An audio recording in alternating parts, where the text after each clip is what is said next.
పేరు డాక్టర్ అబ్బాస్. ఈరోజు మనము సామాజిక పరిశోధన పద్ధతులలో అతి ముఖ్యమైనటువంటి ఒక పద్ధతి అంటే సామాజిక పరిశోధన చేయడంలో రకరకాల పద్ధతుల గురించి మనం తెలుసుకున్నాము. దాంట్లో పరిణామాత్మక పద్ధతి, గుణాత్మక పద్ధతి, ఎథ్నోమెథడాలజీ, ఫెమినిస్ట్ మెథడాలజీ, ఆ తర్వాత ఫీల్డ్ వర్క్ టెక్నిక్స్, ఇట్లాంటివన్నీ కూడా మనము తెలుసుకోవడం జరిగింది. అయితే ఈరోజు మనము చాలా చాలా ప్రధానమైనటువంటి ఒక పరిశోధన పద్ధతి గురించి మనం తెలుసుకుంటాం.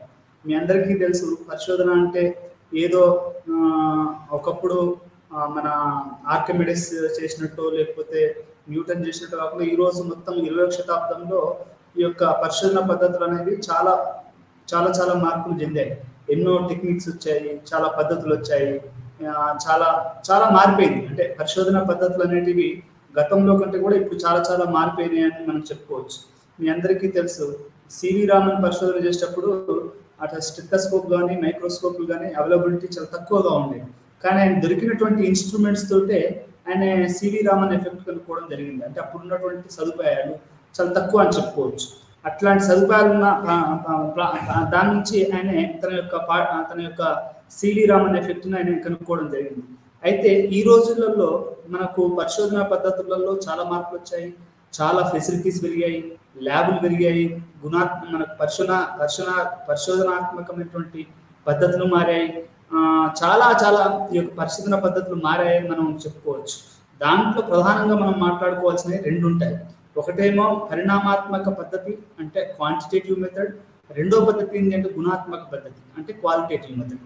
ఈ క్వాంటిటేటివ్ మెథడ్లో ఏం చేస్తారు అంటే ఒక టెస్టింగ్ హైపోథిసిస్ అని అంటారు. టెస్టింగ్ హైపోథిసిస్ అంటే ఇప్పుడు ఏదైనా ఒక పరిశోధన చేయాలనుకుంటున్నాం, ఏంటి హైదరాబాద్ నగరంలో ఈ యొక్క మన కాలుష్యాన్ని, వాయు కాలుష్యాన్ని తగ్గించాలంటే మనము పాత బండ్లన్నీ తీసేసి కొత్త వాటిని తీసుకురావాలని ఒకటి అనుకుంటున్నాం అనుకో. నిజమైతే లేదా అది అవునా కాదా అని తెలుసుకోవాలి అంటే దానికి మనం కొత్త బండ్లు వాడే దగ్గర మనకు ఈ యొక్క పొల్యూషన్ తక్కువ ఉందా అనేది చూసుకోవాలి. అంటే ఇట్లా అంటే ఒక టెస్టింగ్ ది హైపోథిసిస్, ఒక పరికల్పనను టెస్ట్ చేయడం అనేది మన పరిణామాత్మక పద్ధతి. దానికి నువ్వు డేటా కలెక్షన్ చేస్తావు, ఆ తర్వాత వచ్చిన డేటాను ఎనలైజ్ చేసేసి నువ్వు చెప్పింది కరెక్టా కాదా అనేది ఆ పరిణామాత్మక దాంట్లో మనకు అర్థమవుతుంది. అయితే దానికి భిన్నంగా ఏదైతే పరిణామాత్మక పద్ధతి పరిశోధనలో ఏదైతే సాధ్యం కాదో అది గుణాత్మక పద్ధతిలో మాత్రమే సాధ్యం అవుతుంది అనేది మనం అర్థం చేసుకోవాలి. ప్రతిదీ కూడా మీ అందరికీ తెలుసు, లెక్కల ప్రకారము లేకుంటే ప్రతిదీ కూడా గణాంకాల ద్వారా మనకు సత్యం అనేది బోధపడదు. మనకు సత్యం అనేది ఎప్పుడు బోధపడుతుంది అంటే మనం సత్యాన్ని కొంచెము గుణాత్మకంగా మార్చినప్పుడు ఏమైంది అంటే మనకు సత్యం అనేది బయటకు వస్తుంది. మనకు పరిణామాత్మక పద్ధతులు ఏంటంటే శాంపుల్ సైజ్ ఉంటుంది. ఒక 100 మందిని మనము మాట్లాడాలనుకుంటే 50 మంది ఆడోళ్ళు, 50 మంది మగోళ్ళు, వాళ్ళ దాంట్లో ఏజ్, సెక్స్, రిలీజన్ ఇవన్నీ తీసుకుని ఒక రిగరస్గా ఒక డేటా అనాలిసిస్ చేసేసి మనం ఒక దానికి కంక్లూజన్ వస్తాం. దీంట్లో అట్లా కాదు. గుణాత్మక దాంట్లో ఏంటంటే నీకు శాంపిల్ సైజ్ చాలా చిన్నగా ఉంటుంది. శాంపిల్ సైజ్ అంటే 100 మంది కాదు, ఒక 5గురు 10గురు తోటి నువ్వు ఇన్ఫార్మల్గా మాట్లాడతావు. మాట్లాడినప్పుడు ఏమైంది అంటే ఏదైతే చాలా విషయాలు మనకు పరిణామాత్మక పద్ధతి ద్వారా మనం ఏదైతే సాధించలేమో అది గుణాత్మక పద్ధతి ద్వారా సాధించవచ్చు. అంటే చాలా విషయాలు మనకు లెక్కలు, ఈ యొక్క పట్టికలు, ఈ యొక్క ఎనాలిసిస్ చెప్పకపోవచ్చు.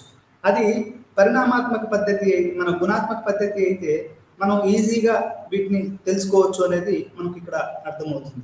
ప్రాథమికంగా ఏదైతే పరిణామాత్మక పద్ధతి అంటే క్వాంటిటేటివ్ మెథడ్ చేయలేనటువంటి పరిశోధన పద్ధతిని మనకు క్వాలిటేటివ్ చేస్తుంది అనేది మొట్టమొదటిసారిగా మీరు గమనించవలసినటువంటి విషయం.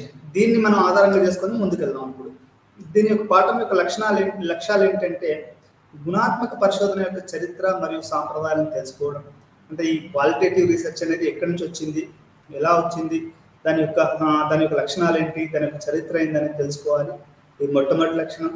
రెండోది గుణాత్మక పరిశోధన యొక్క సిద్ధాంతాలు మరియు నమూనాలతో తాను పరిచయం చేసుకోవడానికి మనం పరిచయం చేసుకోవాలి. అంటే ఈ యొక్క క్వాలిటేటివ్ రీసెర్చ్ యొక్క సిద్ధాంతాలు ఏంటి, దాని యొక్క నమూనాలు ఏంటి అనేది కూడా మనం పరిచయం చేసుకోవాలి.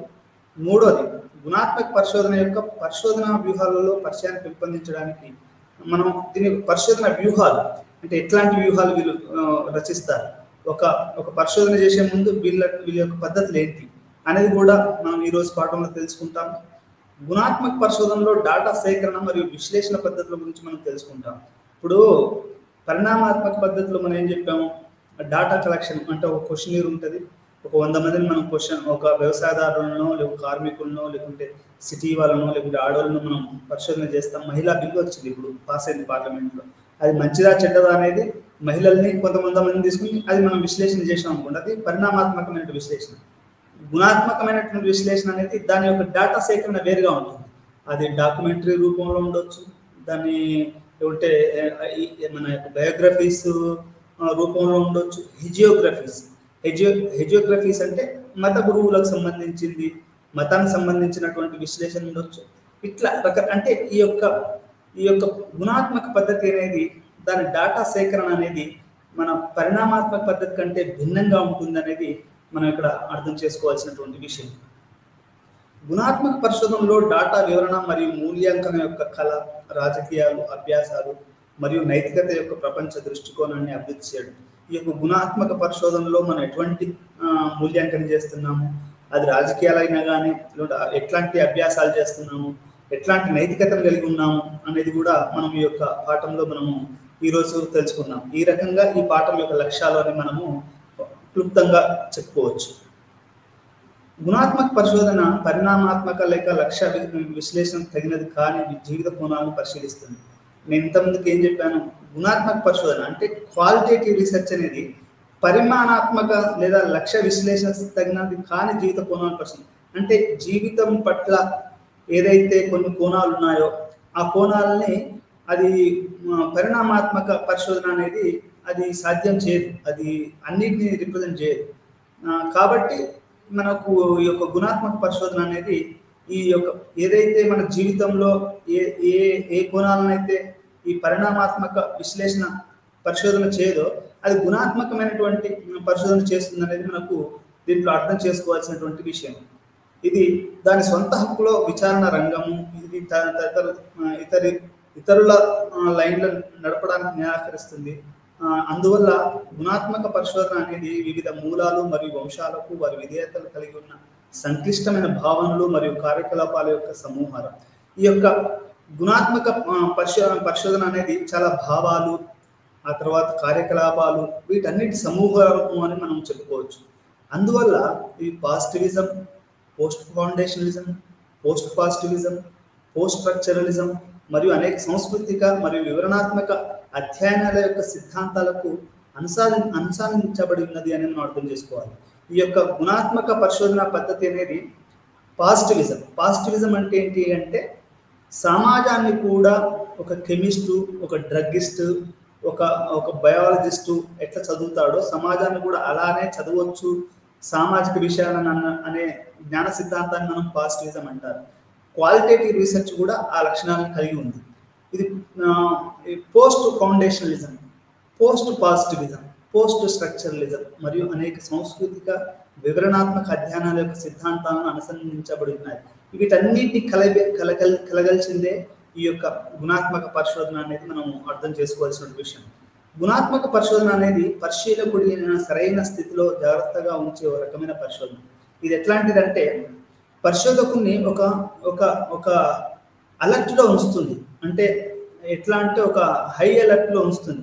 ఇప్పుడు ఉదాహరణకు మీరు ఒక భారత ప్రధానమంత్రిని మీరు ఇంటర్వ్యూ చేయాలనుకోండి, మీరు ఎంత అలర్ట్గా ఉంటారండి?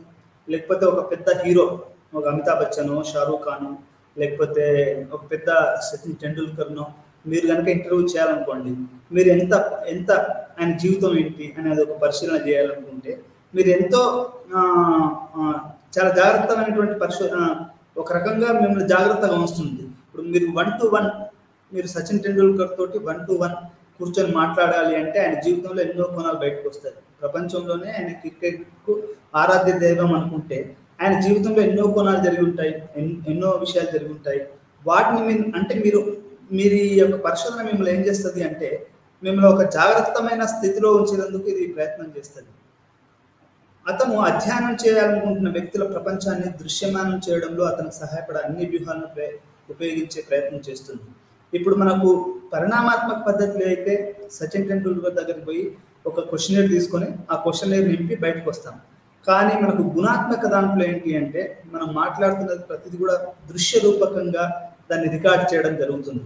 అది తేడా. అదేమో పరిణామాత్మక పద్ధతి ఏమో నువ్వు ఇంటర్వ్యూ మెథడు డాటా అనేది చెప్తుంది. గుణాత్మక పద్ధతి ఏమో మనకు యొక్క వీడియోలు దృశ్యమానం చేయడంలో ఇది చాలా ప్రధానమైనటువంటి ప్రయత్నం చేస్తుంది. ఈ యొక్క గుణాత్మక పద్ధతి అనేది మనం ఇక్కడ ప్రాథమికంగా అర్థం చేసుకోవాల్సినటువంటి విషయం. గుణాత్మక పరిశోధన యొక్క లక్షణాలు. గుణాత్మక పరిశోధన దాన్ని పారవేయడం వద్ద కొన్ని లక్ష్యాలు కలిగి ఉంది. ఇది మీ అందరికీ వివరించబడాలి. ఈ రకమైన పరిశోధన యొక్క ఆత్మను సంగ్రహించడంలో ఇది మీకు సహాయం చేస్తుంది. ఈ రకమైన విచారణలో ఉన్న గురుత్వాకర్షణ స్వభావం పరిధిని అర్థం చేసుకోవడం మాకు సహాయపడే లక్ష్యాలు ముఖ్యమైనవి. పరిణామాత్మకమైన దాని నుండి ఈ రకమైన వివరణ యొక్క వ్యత్యాసాన్ని మెచ్చుకోవడంలో కూడా లక్ష్యాలు మనకు ఉపయోగపడతాయి.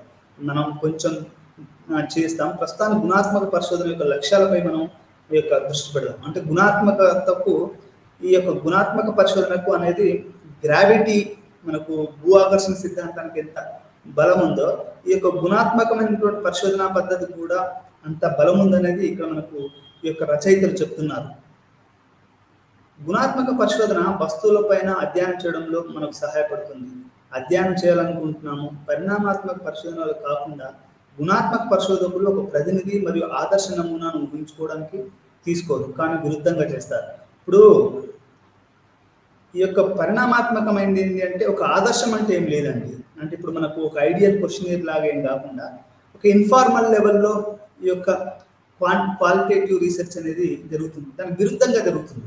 మనకు ఏదైతే స్ట్రిక్ట్ మెథడాలజీ ఏదైతే ఉందో, ఇది మనకు పరిణామాత్మక దాంట్లో ఎట్లయితే స్ట్రిక్ట్ దాంట్లో ఉందో దాని పూర్తిగా వ్యతిరేకంగా ఈ యొక్క మనకు క్వాలిటేటివ్ రీసెర్చ్ అనేది జరుగుతుంది.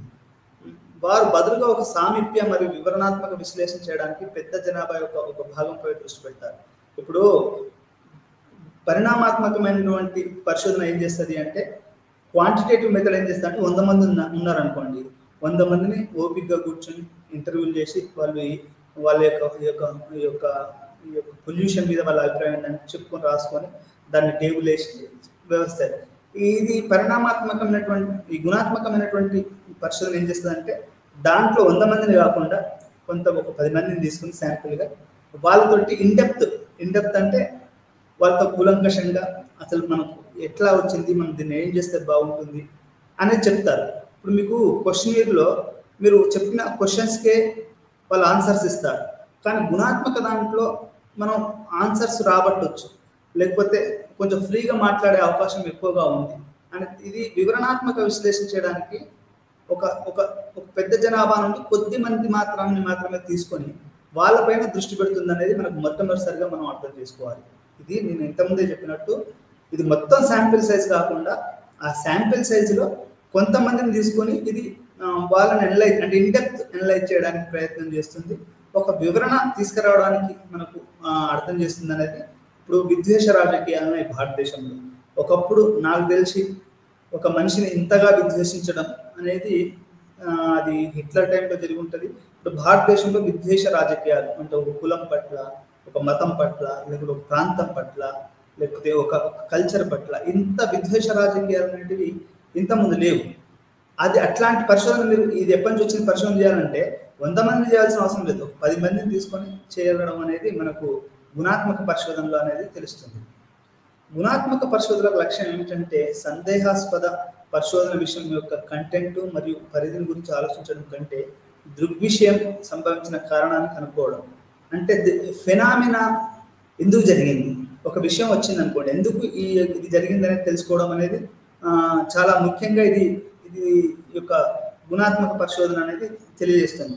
అంటే అది ఎవరు చేశారు, ఎందుకు, దాంట్లో ఎంతమంది ఉన్నారు, దాంట్లో కంటెంట్ ఏంటి అని కాకుండా ఇది ఏ కారణాల వల్ల జరిగింది, ఇది జరగడానికి గల కారణాలు ఏంటి అనేది తెలుసుకోవడం అనేది ఈ యొక్క గుణాత్మక పరిశోధనలో మనకు ప్రధానంగా మనకు అర్థమవుతుంది. ప్రజలు తమ ప్రవర్తన యొక్క స్థూల ఆకృతిని కఠినంగా గీయడం కంటే వారు చేసే విధంగా ఏ విధంగా ఎందుకు ప్రవర్తిస్తారో తెలుసుకోవడం ప్రాథమిక ఆలోచన. అంటే ప్రజలు ఇట్లా ఎందుకు బిహేవ్ చేస్తున్నారు, అని తెలుసుకోవడం అనేది ప్రాథమిక ఆలోచన. అంతేగాని ఒక లక్షణ రేఖ గీసినట్టు ఒక కఠినమైన గీత మనిషి ఇట్లా స్థూల ఆకృతిని అర్థం చేసుకోవాలి, కఠినంగా అర్థం చేసుకోవాలి కాకుండా ఈ మనిషి ఎందుకు ప్రవర్తిస్తున్నాడు అని తెలుసుకోవడం అనేది ఈ యొక్క ప్రాథమికమైనటువంటి దీని యొక్క ఆలోచన. ఇప్పుడు ఎట్లా అంటే ఒక వ్యక్తి ఎప్పటికీ బాధలో ఉన్నాడు అనుకోండి, మనం అంటే అతనికి ఏదో జరిగింది అనేది మనం దాన్ని కఠినంగా అర్థం చేసుకుంటే అది కుదరదు. అది మనము ఎందుకు ప్రవర్తిస్తున్నాడు అట్లా అని కొంచెం సైకలాజికల్, కొంచెం అట్లాంటి ఫెనమినలాజికల్ ఆలోచన చేస్తే మనకు అది ఎందుకు ఆ వ్యక్తి అట్లా ప్రవర్తిస్తున్నాడు అనేది మనకు అర్థమవుతుంది. సూక్ష్మ స్థూల స్పెక్ట్రమ్ మరియు వివరణ నిర్మాత్మక మరియు విధానపరమైన సమస్యలు వంటి అనేక స్థాయిల్లో గుణాత్మక పరిశోధన యొక్క ఉద్దేశాలు విస్తరించి ఉన్నాయని భావించబడుతుంది. అంటే ఇటు సూక్ష్మ పరిశోధన కానివ్వండి, మైక్రో అంటేనేమో ఒక చిన్న యూనిట్ని తీసుకొని పరిశీలించడం, మ్యాక్రో అంటేనేమో మొత్తంగా సమాజాన్ని, ఇప్పుడు మైక్రో ఎకనామిక్స్ ఉంటుంది, మ్యాక్రో ఎకనామిక్స్ ఉంటుంది. అదే విధంగా సోషియాలజీలో కూడా మైక్రో రీసెర్చ్ ఉంటుంది, మ్యాక్రో రీసెర్చ్ ఉంటుంది. ఒక పెద్ద రైతు బంధు ఎట్లా చేసింది అనేది ఒక పెద్ద సర్వే జరిగింది అనుకోండి, ఇప్పుడు సకల జనుల సర్వే అని కూడా జరిగింది. అది స్థూల అంటే అది మ్యాక్రో సర్వే, మైక్రో కాదు అది. అంటే మొత్తం తెలంగాణ రాష్ట్రంలో ఎంతమంది ఆడవాళ్ళు ఉన్నారు, ఎంతమంది మగవాళ్ళు ఉన్నారు, ఎంతమంది మైనారిటీస్ ఉన్నారు, ఎంతమంది రైతులు ఉన్నారు, దళితులు ఉన్నారు, ఇదంతా కూడా అదొక పెద్ద భారీ ప్రాజెక్ట్ అని చెప్పుకోవచ్చు. అది మైక్రో కాదు. అనేక స్థాయిలో గుణాత్మక పరిశోధన యొక్క ఉద్దేశాలు విస్తరించబడి ఉన్నాయి. ఇటు గుణాత్మక పరిశీలన అనేది ఇటు చిన్న స్థాయిలో కానివ్వండి, అటు పెద్ద స్థాయిలో కానీ ఈ రెండింటిలో కూడా విస్తరించి ఉంది అనేది మనం ఇక్కడ అర్థం చేసుకోవాల్సినటువంటి విషయం. ధృవీకరణలు మరియు సమీక్షలు చేయడానికి బదులుగా గుణాత్మక పరిశోధన చాలా తరచుగా కొత్త వాస్తవం కనుగొనడం లేదా అన్వేషించడం మరియు బహిర్గతం చేయడంలో నిమగ్నమే ఉంటుంది. ఇప్పుడు మాటికి దేశంలో సంతూర్ సోపు హైయెస్ట్ అమ్ముడుపోతుంది అనేది మనకు ఇప్పటివరకు జరుగుతున్నటువంటి రీసెర్చ్ చెప్తుంది. ఎందుకంటే సంతూర్లో ఈ యొక్క పసుపు ఉంది, ఆ పసుపు అనేది ఆరోగ్యానికి మంచిది అనేది అది మనకు పరిణామాత్మకమైనటువంటి రీసెర్చ్ చెప్తుంది. ఇది మనకి ఈ గుణాత్మకమైనటువంటి పరిశోధన ఏంటంటే కొత్త వాస్తవాలు, నువ్వు ఎవడు ఫస్ట్ ఉన్నాడు, ఎవడు వెనుకున్నాడు, అసలు దాన్ని కొత్త వాస్తవాలు కనుక్కోవడానికి అది ప్రయత్నం చేస్తుంది. అది కల్చరల్ విషయంలో కానివ్వండి. ఇప్పుడు మీకు ఒక ఉదాహరణ చెప్తాను. ది ప్యాటర్న్స్ ఆఫ్ కల్చర్ అని ఒక పుస్తకం వచ్చింది. జపాన్ వాళ్ళే ఎందుకు ఎక్కువగా రూత్ బెనెడిక్ట్ రాసింది ఆ పుస్తకాన్ని. ఆ పుస్తకంలో ఏం చెప్తారు అంటే చాలా పరిశోధనలు చేశారు జపాన్ సమాజం పైన. అది ఎందుకు డెవలప్ అయింది, మనం ఎందుకు కాలేకపోయాం, మన పక్క దేశాలు అవన్నీ పక్క దేశాలు కాకుండా కొంచెం దూరంలో ఉన్న అది ఏషియన్ కిందకే వస్తుంది. వాళ్ళు డెవలప్ అయ్యారు, మనం కాలేదు. ఇప్పుడు మనం వాడే కంప్యూటర్లు కానివ్వండి, సోనీ కానివ్వండి, బైకులు కానివ్వండి, టీవీ సెట్లు కానివ్వండి, ఎలక్ట్రానిక్స్ చాలా మొత్తం ఎక్కువగా వాళ్ళే కనుక్కున్నారు. ఇప్పుడు ఈ వాస్తవాన్ని అది గుణాత్మకంగా పరిశీలించింది దాన్ని, the patterns of culture. Japan వాళ్ళకి రెండు లక్షణాలు ఉన్నాయండి. అవేంటంటే the culture of on, the culture of waiting.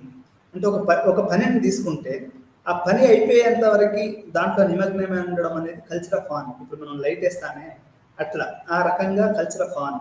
రెండోది కల్చర్ ఆఫ్ వెయిటింగ్. ఒక దాని గురించి మనం పని చేస్తూ ఉంటే మళ్ళీ చేయడం, దాని గురించి వెయిట్ చేయడం అనేది ఈ యొక్క జపాన్ కల్చర్లో భాగం అనేది ప్యాటర్న్స్ ఆఫ్ కల్చర్లో రూత్ బెనెడిక్ట్ గారు చెప్పారు. అంటే అట్లాంటి కొత్త వాస్తవం కనుక్కోవడంలో గుణాత్మక పరిశీలన అనేది మనకు ఎక్కువగా పనికొస్తుంది అనేది మనం అర్థం చేసుకోవాల్సినటువంటి విషయం. కొత్త అధ్యయనాలు తెలిసిన వాస్తవాల యొక్క అనేక తెలియని కోణాలను బయటకు తీసుకొస్తాయి. అంటే ఈ కొత్త అధ్యయనాలు మనకు తెలియని ఎన్నో వాస్తవాలని బయటకు తీసుకొస్తాయి. ఇంతకుముందు నేను చెప్పిన ఉదాహరణ ఏంటి, సంతూర్ సోప్ అనేది మార్కెట్లో నెంబర్ 1గా ఉందని మీరు అనుకుంటే ఆ సోప్కు పసుపు చందనాల కంటే కూడా భారతదేశ సంస్కృతిలో నా అనాలిసిస్ ఏంటి అంటే భారతదేశ సంస్కృతిలో పసుపుకి శుభానికి ఒక శుభం అనేది ఒకటి ఉంది. పసుపు రాసుకుంటారు పెళ్లిళ్ళప్పుడు కానీ, పెళ్లి పిల్లలకు పసుపు రాస్తారు, పెళ్లి జరిగే శుభకార్యం జరిగితే పసుపు రాసుకుంటారు.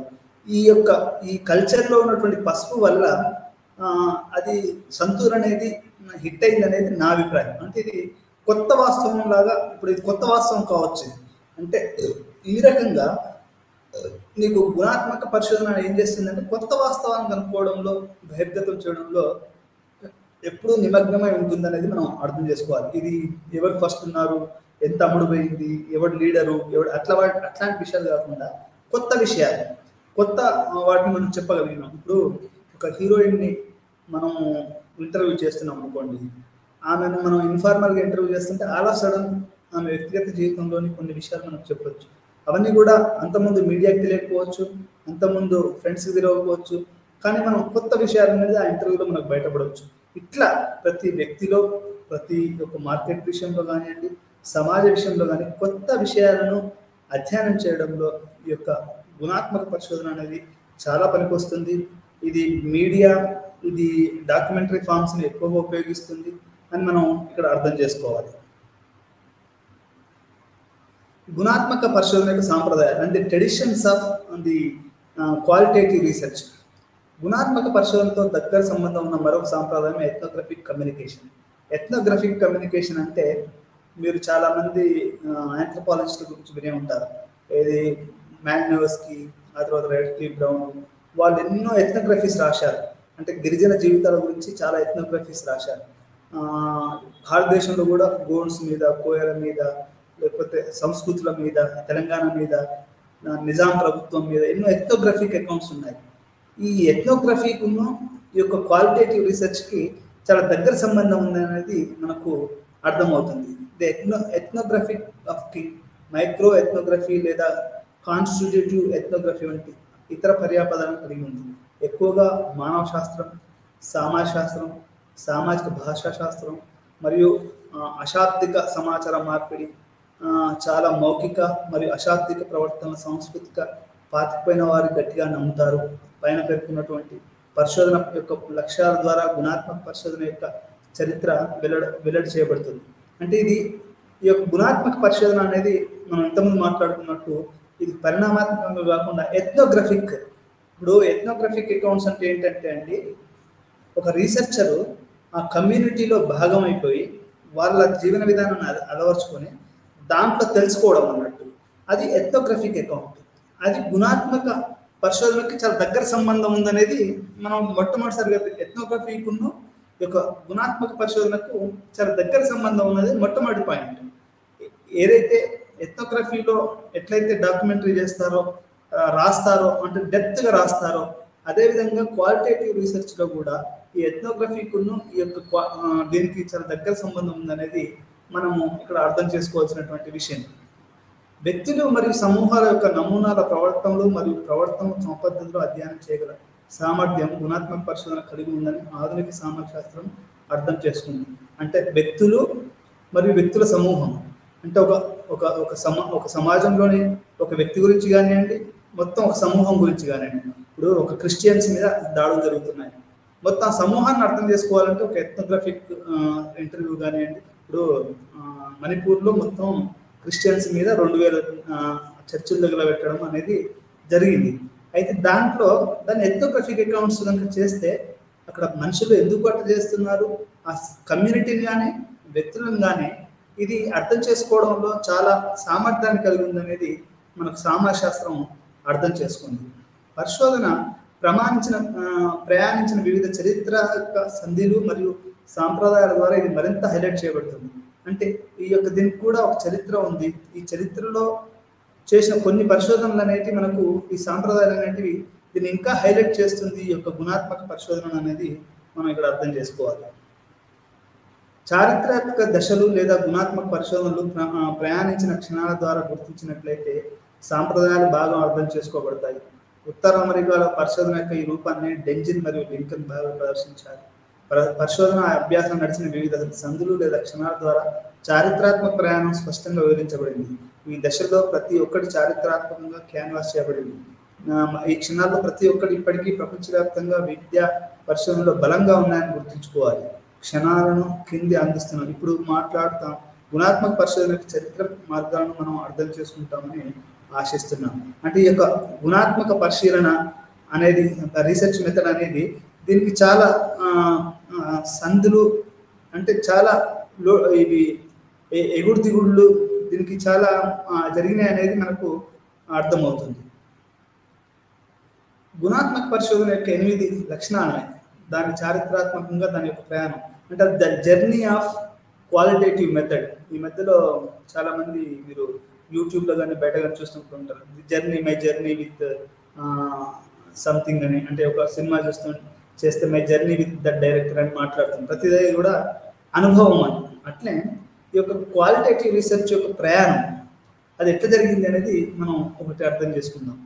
మొట్టమొదటి దశ ఏంటంటే ఇది 1900 నుండి 1950 వరకు అని చెప్పొచ్చు. ఇది రెండవ ప్రపంచ యుద్ధం వరకు కొనసాగింది. అంటే 1950 అంటే ఇది రెండవ ప్రపంచ యుద్ధం. అప్పటి వరకు ఈ సమాజంలో ఫీల్డ్ అనుభవాలను ఖచ్చితమైన మరియు ఆబ్జెక్టివ్ వేదికలు రాయడానికి వలస రాజ్యాల ప్రయత్నాలను కలిగి ఉన్నాయి. అంటే అప్పుడు బ్రిటిషర్స్ పరిపాలించారు ప్రపంచాన్ని 1950s ముందు. అప్పుడు ఏమైందంటే ఈ ఎథ్నోగ్రఫిక్ అకౌంట్స్ మొత్తం బ్రిటిషర్సే రాశారు. మీరు అంతెందుకు హేమండార్క్ తీసుకుంటే అతను కూడా ఈ యొక్క ఎథ్నోగ్రఫిక్ అకౌంట్స్ చేశాడు. కథనాలు ఇతర నియంత్రించడం మరియు చికాకు అర్థమంత వింత బయట వ్యక్తిగా పరిశీలకుడు కంటే అన్ని విధాలుగా తక్కువగా నిలిచే వ్యక్తిగా చిత్రీకరించాయి. అంటే ఇక్కడ జరిగింది ఏంటి అంటే ఇప్పుడు ఈ కలోనియల్ మాస్టర్స్ చేసినటువంటి ఎథ్నోగ్రఫీలో ఈ కలోనియల్ వాళ్ళేమో ఎక్కువగా, మిగతా వాళ్ళేమో తక్కువగా ఈ డైకాటమీ ఒకటి ఉండేది. అంటే ఇంటర్వ్యూ చేసేవాడేమో గొప్పగా, ఇంటర్వ్యూ చేయబడుతున్నవాడేమో తక్కువగా. ఈ డైకాటమీ అనేది మొట్టమొదటి దశగా మనకు అవపడుతుంది. ఇప్పటికీ నేను స్త్రీవాద పద్ధతులు చెప్తుంటే కూడా దాంట్లో చాలా బయాస్ ఉందని స్త్రీవాదులు చెప్తున్నారు. అంటే పరిశోధకుడు తనకు తాను తెలుసుకున్నవాడుగా, అసలు పక్కనోడేమో ఏం తెలియని వాడుగా అట్లా అనుకోవడం అనేది కూడా ఒక రకమైనటువంటి అది ఒక అసమాన సమాజాన్ని చూపిస్తుంది అనేది కూడా మనకు స్త్రీవాదులు చెప్పారు. అట్లా దీంట్లో కూడా సాంప్రదాయ దశలో ఏం జరిగింది అంటే ఈ ఎథ్నోగ్రఫర్స్ ఎవరైతే ఉన్నారో, సోషల్ ఆంథ్రోపాలజిస్ట్ కానివ్వండి, సోషియాలజిస్టులు కానివ్వండి, వాళ్ళు గొప్ప వాళ్ళుగా అనుకోవడం, ఎవరైతే బయట వ్యక్తులుగా అనుకోవడం, ఈ పరిశీలకుడు కూడా అన్ని విధాలు తక్కువ నిలిచే, మనం ఎవరినైతే ఇంటర్వ్యూ చేస్తున్నామో వాళ్ళు తక్కువ అనుకోవడం అనేది ఈ మొదటి దశలో జరిగింది అనేది మనం అర్థం చేసుకోవాలి. మోడర్న్ స్టేజ్, గోల్డెన్ స్టేజ్ 1950 నుంచి 1970 వరకు ఇది గోల్డెన్ స్టేజ్గా మనం అర్థం చేసుకోవాలి. ఎలా అంటే ఈ దశ యుద్ధానంతర సంవత్సరాల్లో కొనసాగింది మరియు 1970లో ప్రస్తుతంగా ఉంది. ఈ దశ జాడలు నేటికి కనిపిస్తాయి. ఈ గోల్డెన్ ఫేజ్ అనేది ఎందుకు చెప్పారు అంటే ఈ కాలంలోనే ది డిస్కవరీ ఆఫ్ ఫౌండేషన్స్ అనేది పుస్తకం చాలా ఫౌండేషన్స్ ఇచ్చింది. అంటే ఒక పరిశోధనని ఎంత ఖచ్చితంగా చేయాలనేది ఈ యొక్క 1950 నుంచి 70 మధ్యలో రాసినటువంటి ఈ యొక్క పద్ధతులు వచ్చాయి. కాబట్టి దీన్ని గుణాత్మక పద్ధతిలో గోల్డెన్ ఏజ్ అని కూడా మనం చెప్పుకోవచ్చు. ఎందుకు దీన్ని గోల్డెన్ ఏజ్ అంటారంటే ఈ కాలానికి చెందిన పరిశోధకులు, ముఖ్యంగా ఆధునిక జాతి శాస్త్రవేత్త మరియు సామాజిక శాస్త్రవేత్తలు గుణాత్మక పరిశోధన యొక్క ఫిరంగులను కఠినంగా నిర్మించడానికి తీవ్రంగా ప్రయత్నించారు. అంటే కెనాన్స్ అంటారు. ఫిరంగు అంటే ఇక ఫిరంగు అని కాదు, కెనాన్స్ కఠినంగా నిర్మించడానికి తీవ్రంగా ప్రయత్నించారు. అంటే మెథడ్స్, రీసెర్చ్ మెథడాలజీని కఠినంగా, అంటే నువ్వు ఖచ్చితంగా ఇవి చేయాలనే ఇట్లాంటి ఒక రీసెర్చ్ మెథడాలజీ రావడం అనేది 1950 నుండి 70 మధ్యలో వచ్చింది. తద్వారా దాని నిర్మాణం చట్టబద్ధం చేస్తారు. అంటే ఆ రకంగా జరిగిన పరిశోధన వల్ల దాన్ని మనం ప్రతిబింబిస్తున్నారు అనేది మనం ఇక్కడ అర్థం చేసుకోవాలి. గుణాత్మక పరిశోధన పద్ధతులను సక్రమంగా అన్వయించడం ద్వారా సామాజిక నేరాలు, విచలనము, అనుగుణ్యత మన ముఖ్యమైన సామాజిక ప్రక్రియలను వివరంగా అధ్యయనం చేయబడతాయి. ఈ యొక్క కఠినంగా చేయనటువంటి ఈ యొక్క నిర్మాణం వల్ల ఈ యొక్క సామాజిక నేరాలు అంటే సోషల్ క్రైమ్స్ అంటే ఏంటంటే అమ్మాయిల మీద అత్యాచారాలు చేయడము, లేకుంటే కామెంట్లు చేయడము, లేకుంటే బూత్ సినిమాలు తీయడము, ఇవన్నీ కూడా సామాజిక నేరాల కిందకి వస్తాయి. విచలనం అంటే డీవియన్స్, లేదంటే ఇప్పుడు గాంజాకి అలవాటు పడడం, టొబాకోలకు అలవాటు పడడం, లేకుంటే కెఫైన్కి అలవాటు పడడం, ఇది ఒక డీవియన్స్ అంటే దేశ దిమ్మరులుగా తిరగడం, ఇట్లాంటివి కూడా విచలనం. అనుగుణ్యత అంటే ఇది ఒక రకమైనటువంటి డీవియన్స్. ఇట్లాంటి సామాజిక ప్రక్రియలన్నింటినీ కూడా ఈ యొక్క గోల్డెన్ ఏజ్లో అనేది ఇది బాగా అధ్యయనం చేశారు. ఎందుకంటే the foundations of discovery of foundation theory అనేది అప్పుడు జరిగింది. చాలా కఠినమైనటువంటి అధ్యయన పద్ధతులను అప్పుడు ఏర్పాటు చేశారు కాబట్టి దీన్ని గోల్డెన్ ఏజ్గా చెప్పవచ్చు. మీకు తెలుసా ఈ క్షణం యొక్క ముఖ్యమైన వచనం హెరాల్డ్ బాయ్స్ ఇన్వెంట్. ఈ పుస్తకంలో ముఖ్యమైన భాగం ఏకకాలంలో ఉపయోగించిన పరిణామాత్మక మరియు గుణాత్మక పరిశోధన పద్ధతుల కలయిక. ఈ బహుళ పద్ధతిని పాల్గొనే వారిని మరియు గణాంక విశ్లేషణ రెండింటిని ఉదాహరణ. కొంతమంది ఇటు క్వాలిటేటివ్ అటు క్వాంటిటేటివ్ రెండు కలిపి కూడా పరిశోధన చేసే ఉన్నటువంటి వ్యక్తులు ఉన్నారు అనేది మనం ఇక్కడ అర్థం చేసుకోవాలి. అస్పష్టమైన శైలులు అంటే మిక్స్డ్ మెథడ్ అన్నట్టు. ఏంటంటే ఈ కాలంలో 1970 వరకు మనం ఒక గోల్డెన్ ఏజ్గా మనం చెప్పుకున్నాం.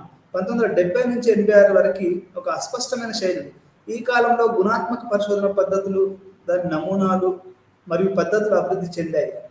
Symbolic interactionism, constructivism, naturalist inquiry, positivism, post positivism, phenomenology, ethnomethodology, critical theory, neo Marxist theory, semiotics, structuralism, feminism మొదలైన విభిన్న సిద్ధాంతాలు ఈ సమయంలో చెందాయి.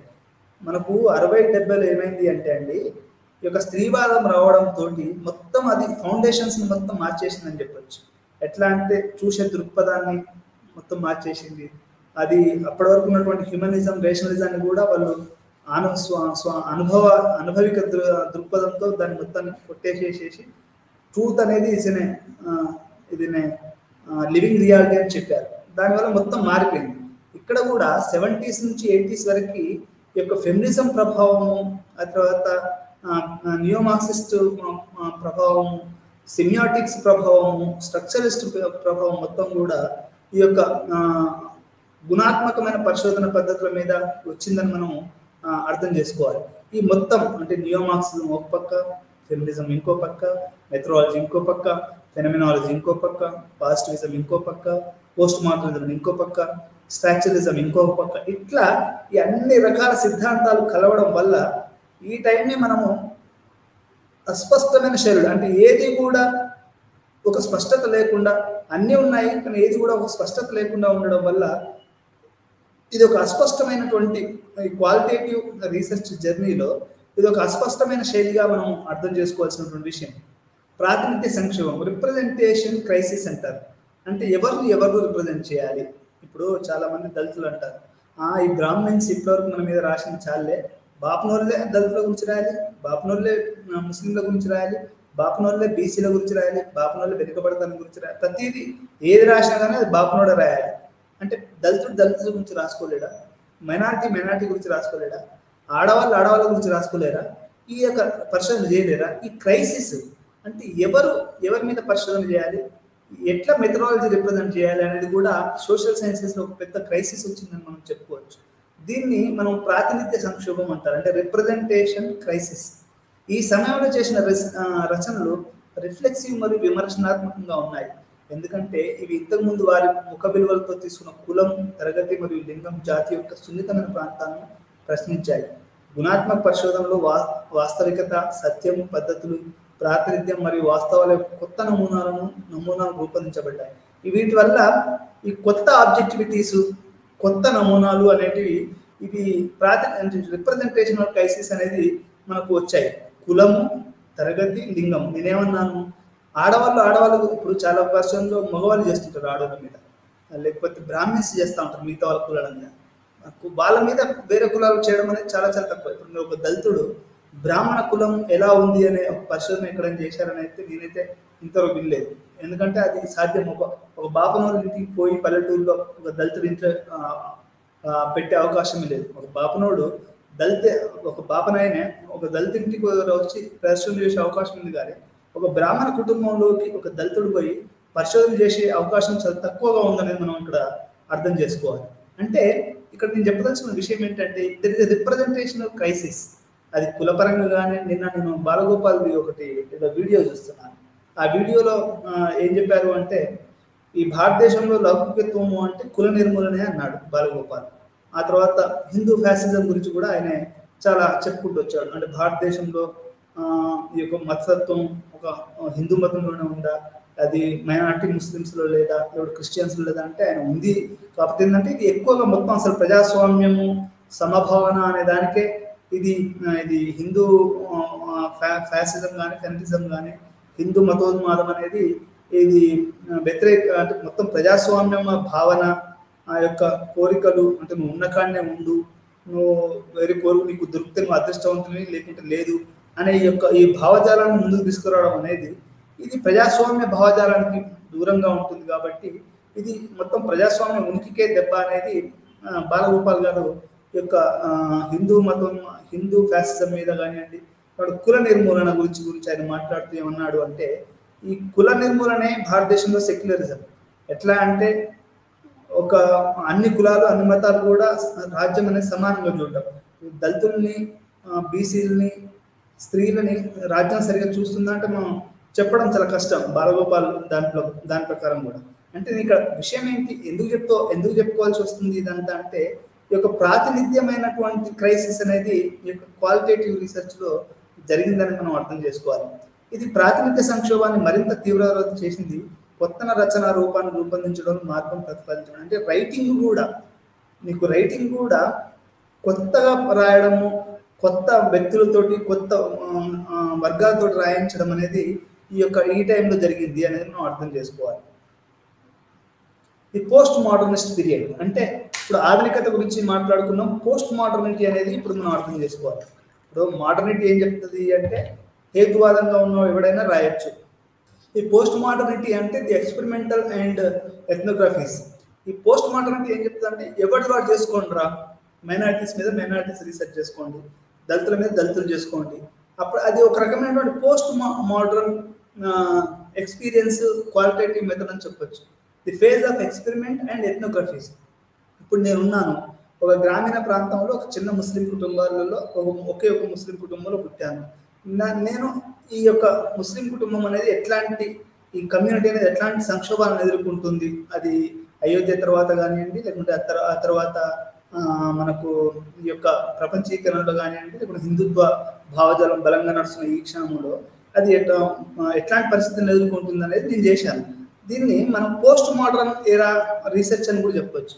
మరి నేను ఏ రైతుల మీదనో లేకుంటే వేటి మీద చేయలేదు, అంటే నా స్వీయ అనుభవానికి సంబంధించినటువంటి ఒక సంక్షోభం పైన నేను పిహెచ్డి చేశాను. అంటే అది ఓల్డ్ సిటీని ఉదాహరణగా తీసుకోండి. అంటే దీన్ని ఏమంటాము మనం, దీన్ని పోస్ట్ మోడర్న్ ఏజ్ అని కూడా చెప్పొచ్చు.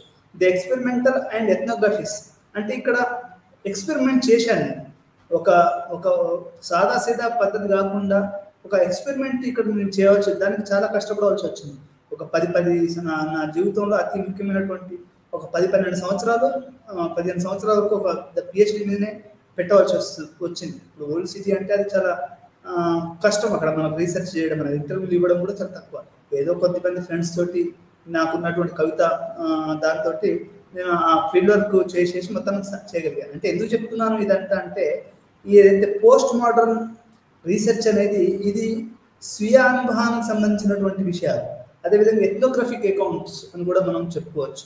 కొన్ని ఫోటోలు తీయడం, కొంత వాళ్ళ జీవితాలను ఫోటోగ్రఫిక్ చేయడం అనేది కూడా ఇది చాలా ముఖ్యం.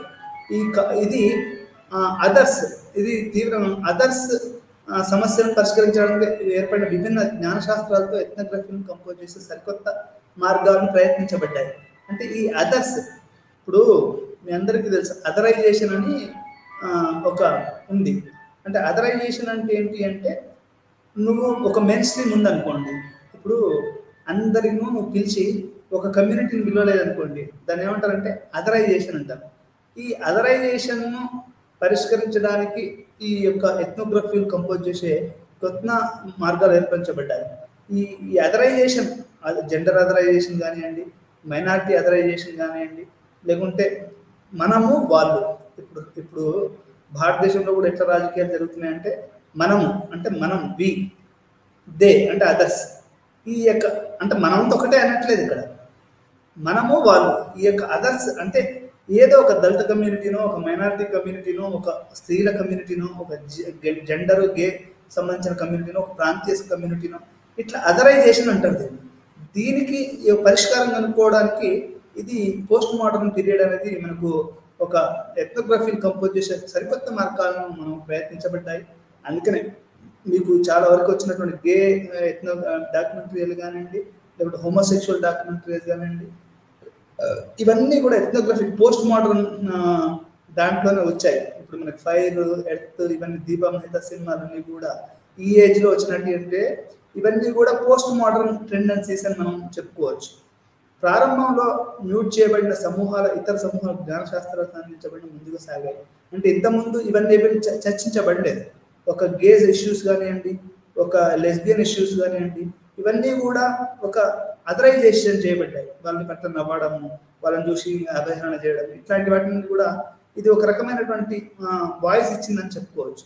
పరిశీలకుడిని ఇన్సులేటెడ్లో నిర్బంధించి దంతపు టవర్ల నుండి స్నాపాస్ట్ బలవంతంగా చేయబడడానికి బదులుగా పరిశీలకుడికి చాలా ఎక్కువ కార్యాచరణను అందించే సమయం ఇప్పుడు ఆసన్నమైంది. అంటే ఐవరీ టవర్స్ అంటారు దాని ఇంగ్లీష్లో. ఏమంటారు అంటే ఒక ఐవరీ టవర్స్ అంటే నువ్వు ఏదో ఒక పెద్దదాని మీద కూర్చొని వాడు అట్లా వీటిట్లా అని మాట్లాడకుండా నువ్వు లోకల్గా దిగాలి రంగంలోకి, అంటే ఫీల్డ్లోకి, పొలంలోకి దిగి నాట్లేస్తే కానీ నాట్లు పడనట్టు పరిశోధకుడు కూడా ఎథ్నోగ్రఫిక్ అకౌంట్స్ అంటే నువ్వు ఎల్జిబిటి, గే, ఆ తర్వాత ఫెమినిస్టు, మైనారిటీస్, రిలీజియస్ మైనారిటీస్, దళితులు, గిరిజనులు వీళ్ళ మధ్యలో పోవాలి, వాళ్ళతో కలిసి పనిచేయాలి.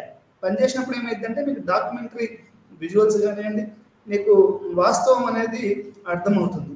ఇది మనం post modern era, the age of experimental and ethnographies అనేది 1990 నుంచి 95 వరకునే మనం చెప్పుకోవచ్చు. ది పోస్ట్ ప్రయోగాత్మక విచారణ అంటే ది పోస్ట్ ఎక్స్పెరిమెంటల్, అంటే ఎక్స్పెరిమెంటల్ కూడా అయిపోయింది, పోస్ట్ ఎక్స్పెరిమెంటల్. అది ఏంటంటే 1990 నుంచి 2000 వరకు, అంటే ప్రపంచీకరణ అప్పుడప్పుడే మొదలవుతుంది ఆ టైంలో అనుకోండి. ఈ కాలం ప్రారంభానికి కొత్త ఉత్సాహాన్ని తెచ్చిపెట్టింది. మానవీయ శాస్త్రాలు మరియు సామాజిక శాస్త్రాల మధ్య వ్యత్యాసం తొలగించే గుణాత్మక ఖాతాను వ్రాయబడానికి కొత్త మరియు ప్రయోగాత్మక మార్గాలు ప్రయత్నించబడ్డాయి. అంటే మానవీయ శాస్త్రాలు అంటే లిటరేచర్ అండ్ సోషల్ సైన్సెస్, ఈ రెండింటికి కూడా ఈ యొక్క పోస్ట్ ఎక్స్పెరిమెంటల్ దాంట్లో ఇప్పుడు సోషాలజీలో కూడా నాలాంటోడు అది ఒక లిటరరీ సంబంధించిన పిహెచ్డీ చేశాడని చెప్పుకోవచ్చు. ఎందుకంటే చాలా పోయమ్స్ అవి ఉన్నాయి కాబట్టి. ఇంగ్లీష్ లిటరేచర్ అది మానవీయ సంబంధించింది, తెలుగు సాహిత్యం, ఇట్లాంటి ఎన్నో సాహిత్యాన్ని కలగలిసి నేను నా యొక్క పిహెచ్డీ రావాల్సి వచ్చింది.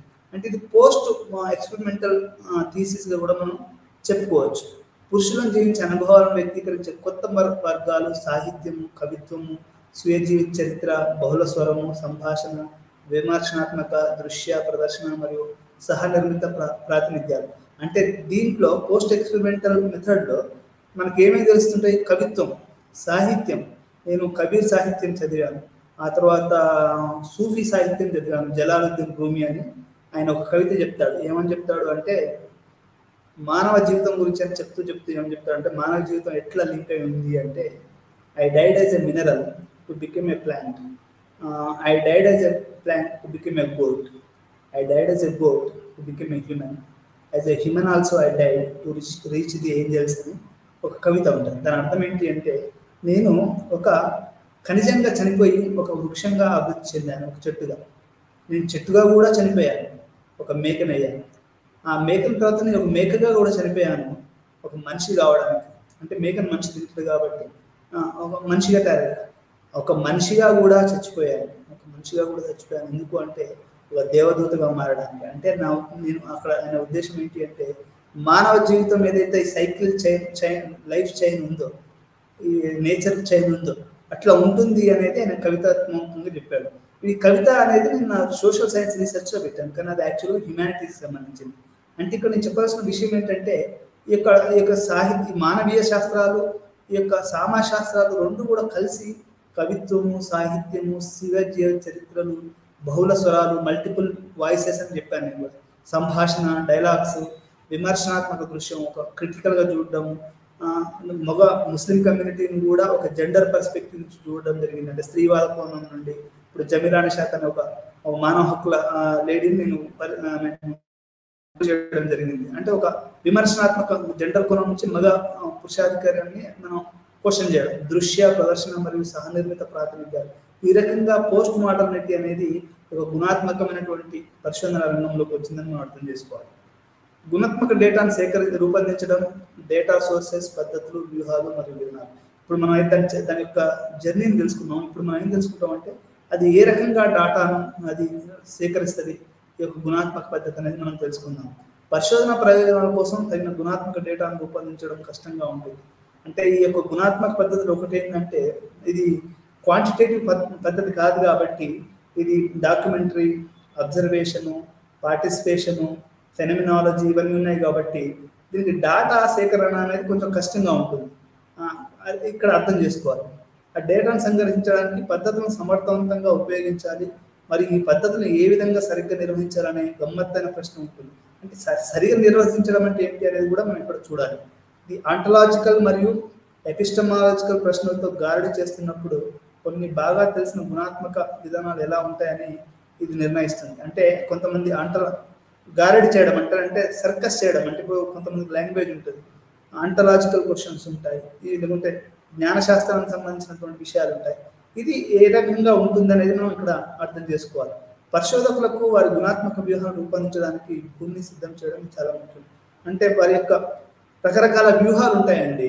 ఈ డేటాను ఈ క్వాలిటేటివ్ రీసెర్చ్లో డేటా తీసుకురావడానికి రకరకాల డాక్యుమెంటరీ, అబ్జర్వేషను, ఎపిస్టమాలజీ ఇవన్నీ కూడా ఉంటాయనేది మనం ఇక్కడ అర్థం చేసుకోవాలి. ఉత్పత్తి కోసం ప్రత్యేక పద్ధతుల సమాచారం, అంటే ఈ యొక్క డేటా ఉత్పత్తి చేయడానికి ఎట్లాంటి ప్రత్యేక పద్ధతులు మనం గుణాత్మకమైన ఇంటర్వ్యూలో వాడతామని తెలుసుకోవాలి. గుణాత్మక డేటాను రూపొందించడానికి అత్యంత సాధారణ పద్ధతుల్లో కొన్నిటిని మనం చర్చిద్దాం. వీటిలో గుణాత్మక ఇంటర్వ్యూ అంటే క్వాలిటేటివ్ ఇంటర్వ్యూ మరియు పాల్గొనడం మరియు దృశ్య పద్ధతులను మరియు పత్రాలను ఉపయోగించడం. అంటే క్వాలిటేటివ్ ఇంటర్వ్యూ అనేది గుణాత్మక ఇంటర్వ్యూ. క్వాలిటేటివ్ ఇంటర్వ్యూ ఇప్పుడు మీరు యూట్యూబ్లో చాలా మంది చూసి ఉంటారు. ఇంతకుముందు ఇంటర్వ్యూలు అంటే ఏదో ఫార్మల్గా స్ట్రిక్ట్ ఇట్లా కూర్చొని ఉండదు. ఇప్పుడు ఫ్రీగా కూర్చొని అన్నం తింటూ, లేకపోతే వాకింగ్ చేస్తూ, లేకపోతే ఇంకేదో చేస్తూ, అంటే నీకు ఫ్రీగా చేయడం. గుణాత్మక ఇంటర్వ్యూలలో కూడా మార్పు వచ్చేసింది అనేది దృశ్యం రూపకంగా పివి నరసింహారావుది టైమ్స్ ఏదో మన ఇండియా టుడేకి ఇచ్చిన ఒక ఇంటర్వ్యూ ఉంది. మాట్లాడుతూ అంటే ఇట్లా ఇవన్నీ గుణాత్మక ఇంటర్వ్యూలను మనం అర్థం చేసుకోవాలి. ఇది గుణాత్మక డేటాను రూపొందించడంలో సాధారణ అనుసరించే ద్రవం మరియు సౌకర్యవంతమైన పద్ధతులు తీసుకోబడతాయి. కింది విభాగాల్లో గుణాత్మక డేటాను స్వీకరించేందుకు సాధారణంగా ఉపయోగించే పద్ధతుల గురించి ఇప్పుడు మనం చర్చిద్దాం. అంటే ఎట్లాంటి మనం data, what are the data collecting sources అనేది మనం ఈ యొక్క పాఠంలో ఇప్పుడు మనం తెలుసుకుంటాం. దృశ్య పద్ధతులు మరియు పత్రాలను ఉపయోగించడం అంటే కెమెరాను, సినిమా, విజువల్స్ క్యాప్చరైజేషన్, రైటింగ్, ఎథ్నోగ్రఫీ ఇవన్నీ కూడా దృశ్య పద్ధతులు అనేది ఒక ప్రధానమైనటువంటి డాటా కలెక్షన్ పద్ధతిగా మనకు క్వాలిటేటివ్ మెథడ్లో తెలుస్తుంది. దృశ్య పద్ధతులు మరియు పత్రాల ఉపయోగం సామాజిక పరిశోధన యొక్క ప్రధాన పద్ధతిగా మార్చవచ్చు. ముఖ్యంగా గుణాత్మక పరిశోధనలో అనుసరించిన వ్యూహాల పరిధిలో, అదేవిధంగా గుణాత్మక పరిశోధన కోసం సంబంధించిన డేటాను రూపొందించడంలో డాక్యుమెంటరీలు ఉదాహరణను ఉపయోగం ఇప్పటికే గుర్తించబడింది మరియు ప్రశంసించబడింది. ఇప్పుడు రోహిత్ వేముల చనిపోయినప్పుడు అతని ఉద్యమాన్ని డాక్యుమెంటరీ రూపంలో రోహిత్ వేముల అనే ఒక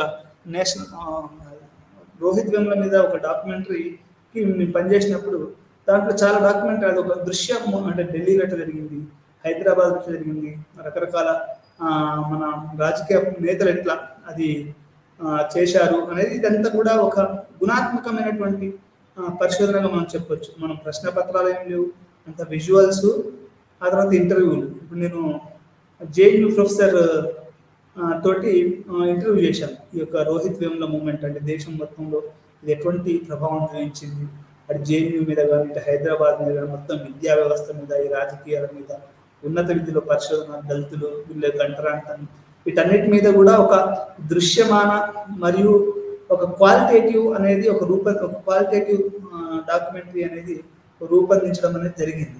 ఇది మనం అర్థం చేసుకోవాలి. ఇది ఇట్లా ఇన్ని రకాలైనటువంటి మనకు ఈ యొక్క దృశ్య మరియు పత్రాలను ఉపయోగించడం, అంటే ఇప్పటికే ఉన్న పత్రాల ద్వారా బ్రౌజ్ చేయడానికి ఆర్గనైజర్ సందర్శించడం కాకుండా ఇంటర్నెట్ మరియు వెబ్ పేజీలు సహా ఇతర పత్రాల మూలాలు కూడా ఉన్నాయి.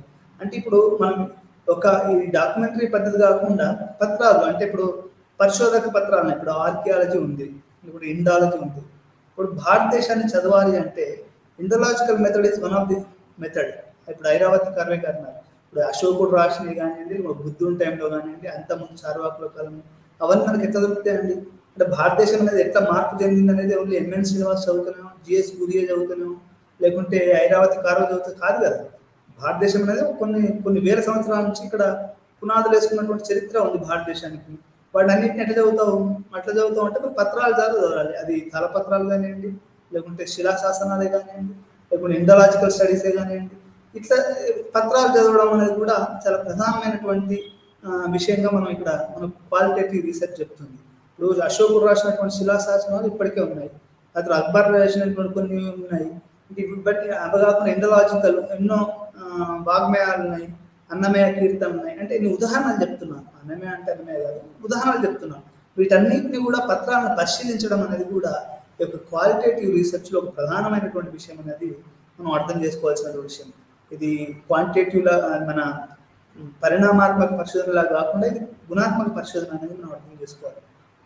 ఇంటర్నెట్ మరియు వెబ్ పేజీలతో సహా ఇతర పత్రాలను కూడా మనం ఉన్నాయి. అంటే ఇప్పుడు ఇంటర్నెట్ ఉంది. ఇప్పుడు నేను నిన్న నిన్న నా పిహెచ్డి పరిశోధన అనేది అది షోధ్ గంగాలో వస్తుంది. షోధ్ గంగాలో రావడం అనేది అది ఒక ఇంటర్నెట్ సెర్చ్ ఇంజిన్. అది ఉన్నత విద్యలో ఒక పరిశోధన చేసే వాళ్ళకి ఇంటర్నెట్లో షోధ్ గంగాలో పోయి కనుక ఒకటి వెతికితే అది నీకు మొత్తం దాంట్లో ఉన్నటువంటి పరిశోధన పత్రాలన్నిటి బయటకు వస్తాయి. నిన్న మా లైబ్రరీ వాళ్ళు దీన్ని ఏం చెప్పారు అంటే నా షోధ్ గంగాలో త్వరలో రాబోతుంది అంటే దాని అర్థం ఏంటి అంటే అది ఇంటర్నెట్లో ఎవరైనా ఎక్కడైనా కానీ వెబ్ పేజ్తో సహా నా పత్రాలన్నీ పరిశీలించి నేను చేసిన పరిశోధనను వాళ్ళు కోడ్ చేయొచ్చు అనేది మనం ఇట్లా అర్థం చేసుకోవాలి. అంటే పత్రాలు, ఇంటర్నెట్, ఈ వెబ్ పేజ్. మీ అందరికీ తెలుసు వెబ్ పేజ్ అంటే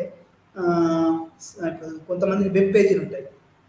ఆ వెబ్ పేజీలలో వాళ్ళ యొక్క అభిప్రాయాలు, వాళ్ళు రాయదలుచుకున్నది మొత్తం కూడా. ఇప్పుడు బంగ్లాదేశ్లో వెబ్ పేజెస్ వాళ్ళ యొక్క దాన్ని నడిపే వాళ్ళ మీద ఎక్కువగా బ్లాగులు నడుపుతారు. బ్లాగ్ అని అంటే సచిన్ టెండూల్కర్ బ్లాగ్ అని, లేకుంటే పెద్ద పెద్ద రైటర్స్ బ్లాగ్ అని, ఆ బ్లాగులు నడుపుతూ ఉంటారు. బంగ్లాదేశ్లో కొత్త ట్రెండ్ ఏంటి అంటే నాకు ఒక 5 years బ్యాక్ విషయం, అంటే ఇప్పుడు కాదనుకోండి, బ్లాగులు నడిపే వాళ్ళ మీద ఎక్కువగా అటాక్స్ జరిగాయి. ఆ బ్లాగ్ ఉండేదో వాళ్ళు రాసే బ్లాగ్ వాళ్ళ అభిప్రాయాలు రాస్తారు. రాసే వాటి మీద అంటే ఆ బ్లాగ్లో ఏం రాశారు. ఇప్పుడు ట్విట్టర్ ఉందండి. ఇప్పుడు ప్రధానమంత్రి గారు కానివ్వండి, మన ముఖ్యమంత్రులు కానివ్వండి, మన ప్రతిదీ కూడా అఫీషియల్ ట్విట్టర్ హ్యాండిల్స్ ఉంటాయి. ఇప్పుడు చాలా మంది మినిస్టర్లు మొత్తం అఫీషియల్ ట్విట్టర్ హ్యాండిల్స్ వాడుతున్నారు, వాళ్ళ వెబ్ పేజీలను వాడుతున్నారు. దాంట్లో ఏం రాస్తున్నారు, అది ఎంతవరకు ప్రధానం ఇప్పుడు చూసింది. ఇప్పుడు రామ్ గోపాల్ వర్మ ఉంది, అతనికి వెబ్ పేజ్ ఉంది. అతను ఏం రాస్తే అది ఎంబెడెడ్ సంచలనం అవుతుంది. కొన్ని వేల మంది తను రీట్వీట్ చేయడం, అది పబ్లిక్లోకి రావడం, తెల్లారి పేపర్లు రాయడం, మన టీవీలలో చర్చలు, ఇవన్నీ కూడా జరుగుతూ ఉంటాయి. అంటే ఇది క్వాలిటేటివ్ రీసెర్చ్లోకి వస్తుంది.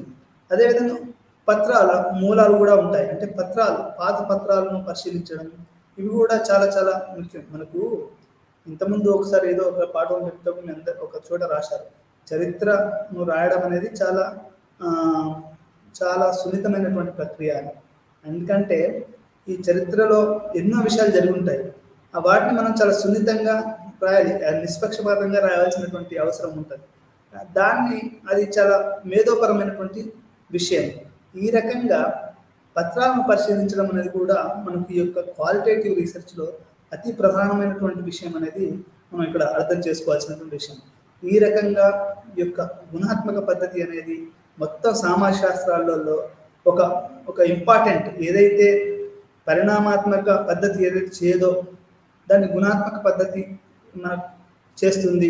ఈ యొక్క పరిణామాత్మకమైనటువంటి పద్ధతిలో జీవితం యొక్క ఏ పార్శ్వాలు అయితే మనము తెలుసుకోలేకపోతామో అది గుణాత్మక పద్ధతి పరిశీలనలో మనం తెలుసుకునే అవకాశం ఉంటుంది అనేది మనం ఇక్కడ ప్రధానంగా తెలుసుకోవాలి. దీనికి ఒక చరిత్ర ఉంది. ఈ చరిత్రలో ఇది చాలా దూరం ప్రయాణించింది.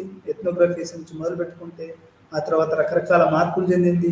ఇది modern phase, traditional phase, modern phase, ఆ తర్వాత mixed phase, confused phase, crisis of representation జరిగింది, పోస్ట్ ఎక్స్పెరిమెంటల్ స్టేజ్ సాహిత్యానికి సంబంధించింది, ఆ తర్వాత పోస్ట్ మోడర్నిటీ ఫేజ్ వచ్చింది, ఆ తర్వాత ఇది తన యొక్క సొంత పద్ధతుల్ని ఇది వాడింది రీసెర్చ్లో. అది దృశ్య పద్ధతులు కానివ్వండి, కెమెరా కానివ్వండి, ఎథ్నోగ్రఫిక్ అకౌంట్స్ కానివ్వండి, బయోగ్రఫీస్ కానివ్వండి, డైరీస్ కానివ్వండి, ఇవన్నీ రాయడం, ఇవన్నీ కూడా ఈ యొక్క క్వాలిటేటివ్ రీసెర్చ్లో ఒక ప్రధానమైనటువంటి పద్ధతులుగా మనకు వచ్చాయని మనం చెప్పుకోవచ్చు. ఈ యొక్క పాఠాన్ని మళ్ళీ ఒకసారి మనం మొదటి నుంచి చూద్దాం. గుణాత్మక పద్ధతిలో ఈరోజు మనం తెలుసుకున్న విషయాలు ఏంటంటే గుణాత్మక పరిశోధన యొక్క చరిత్ర మరియు సాంప్రదాయం తెలుసుకున్నాము. అదేవిధంగా గుణాత్మక పరిశోధన యొక్క సిద్ధాంతాలు మరియు నమూనాలతో ఏ రకంగా పరిశీలన చేయడానికి తెలుసుకున్నాము. గుణాత్మక పరిశోధన యొక్క పరిశోధన వ్యూహాలు ఎట్లా ఉంటాయని తెలుసుకున్నాము. గుణాత్మక పరిశోధన డేటా సేకరణ ఎట్లా చేస్తుందో తెలుసుకున్నాము. విశ్లేషణ పద్ధతుల గురించి తెలుసుకున్నాము. మరియు గుణాత్మక పరిశోధనలో డేటా సేకరణ ఎట్లా చేస్తారని తెలుసుకున్నాము. మూల్యాంకనం ఎట్లా చేస్తారో కూడా తెలుసుకున్నాము.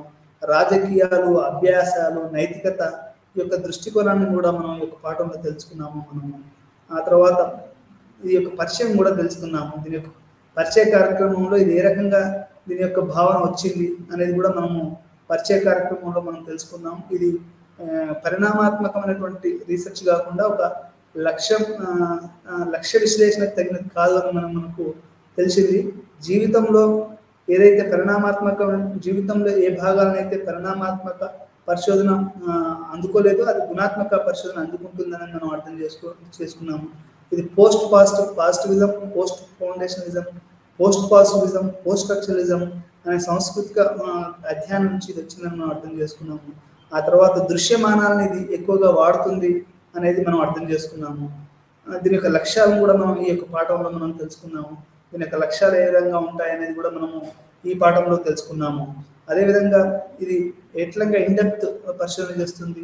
ఆ తర్వాత ఇది ఎట్లా మైక్రో వాటిని ఇది కలిపి మరి ఈ యొక్క పరిశోధన ఉంటుందని తెలుసుకున్నాము. అదేవిధంగా గుణాత్మక పరిశోధన సాంప్రదాయాలు, దీంట్లో ఉన్నటువంటి ఎథ్నోగ్రఫిక్ ఎట్లాంటి సాంప్రదాయాలు, రాడికల్ బ్రౌన్ నుంచి మొదలు పెట్టుకుంటే మాలినోవ్స్కీ ఇట్లాంటి వాళ్ళు కూడా ఎట్లా ఎథ్నోగ్రఫిక్ చేశారు. ఎథ్నోగ్రఫిక్ క్వాలిటేటివ్ రీసెర్చ్ కి చాలా దగ్గర సంబంధం ఉందనేది ఇక్కడ కూడా మనం తెలుసుకున్నాము. అదేవిధంగా చరిత్రలో ఇది ఎట్లాంటి దశలు మారుకుంటూ వచ్చిందనేది కూడా మనం ఈ యొక్క క్వాలిటేటివ్ రీసెర్చ్ ఎట్లాంటి దశలు మార్చుకుంటూ వచ్చిందనేది కూడా మనం తెలుసుకున్నాము. ఆ తర్వాత దీంట్లో దశలు ఎన్ని రకాల దశలు అంటే ఒక సాంప్రదాయ దశ, ఇది ఆ సాంప్రదాయ దశలో రీసెర్చర్ తను ఎక్కువగాను మిగతా వాడు తక్కువగాను చూడడం అనేది తెలిసింది. ఆ తర్వాత గోల్డెన్ ఏజ్, ఇక్కడ స్ట్రాంగ్ ఫౌండేషన్స్ వేశారు ఒక రీసెర్చ్ చేయడానికి. ఈ రకంగా క్వాలిటేటివ్ రీసెర్చ్ గోల్డెన్ ఏజ్గా మనం చెప్పుకున్నాము. అదేవిధంగా రెండింటి కలిపి వాళ్ళు కూడా ఉంటారని తెలుసుకున్నాము. అదేవిధంగా అస్పష్టమైన శైలులు అంటే మిక్స్డ్ ఫెమినిజము, నియో మార్క్సిజము, సిమాటిక్స్, స్ట్రక్చరలిజము ఇట్లాంటి ఎథ్నో మెథడాలజీ ఎన్నో అన్ని కలిసి కూడా ఒక అస్పష్టమైన శైలులు కూడా వచ్చాయని తెలుసుకున్నాము. ఆ తర్వాత రిప్రజెంటేషనల్ క్రైసిస్ కూడా వచ్చింది అనేది మనకు ఇక్కడ అర్థం చేసుకున్నాము. ఆబ్జెక్టివిటీ, విశ్వసనీయత మరియు చెల్లుబాటు గురించి గతంలో శాస్త్రీయ అభిప్రాయాలు మరోసారి స్థిరపడలేదు. అంటే ఏది శాస్త్రీయం, ఏది ఆబ్జెక్టివిటీ, ఏది విశ్వసనీయత అనేది కూడా మళ్ళీ సమస్య వచ్చిందని మనం యొక్క దీంట్లో నేర్చుకున్నాము. ది పోస్ట్ మోడర్నిస్ట్ లో పోస్ట్ ఎక్స్పెరిమెంటల్ అండ్ ఎథ్నోగ్రఫిక్ కూడా ఎట్లా ఉన్నాయనేది కూడా మనం ఈ యొక్క పాఠంలో మనం అర్థం చేసుకోవడానికి ప్రయత్నం చేసాము. ఐవరీ టవర్స్ అంటే ఒక ఏనుగుల ఇట్లా ఉంటుంది చీర, అట్లాంటి దాని మీద కూర్చోకుండా ప్రజలలోకి వచ్చి ప్రజలతో మాట్లాడి ప్రజలు చేయడం అనేది ఎట్లా ఉంటుందనేది కూడా ఒక పాఠంలో నేర్చుకున్నాము. పోస్ట్ ఎక్స్పెరిమెంటల్ దాంట్లో సాహిత్యము మరియు సమాజశాస్త్రం ఎట్లా కలిసి ఉన్నాయి. ఇప్పుడు ఈ రోజులలో సోషియాలజీ అంటే ఇప్పుడు డయాస్పరా ఉందనుకో, ఎంతోమంది ఇంగ్లీష్ డిపార్ట్మెంట్ పిల్లలు డయాస్పరా స్టడీస్ చేస్తున్నారు, లిటరేచర్ స్టడీస్ చేస్తున్నారు, దీన్ని నేమ్ సేకరణ నవల చదువుతున్నారు, డయాస్పరా కమ్యూనిటీ చదువుతున్నారు. అంటే అక్కడ సోషియాలజీ సాహిత్యం కలిసిందని మనం ఇక్కడ అర్థం చేసుకోవచ్చు.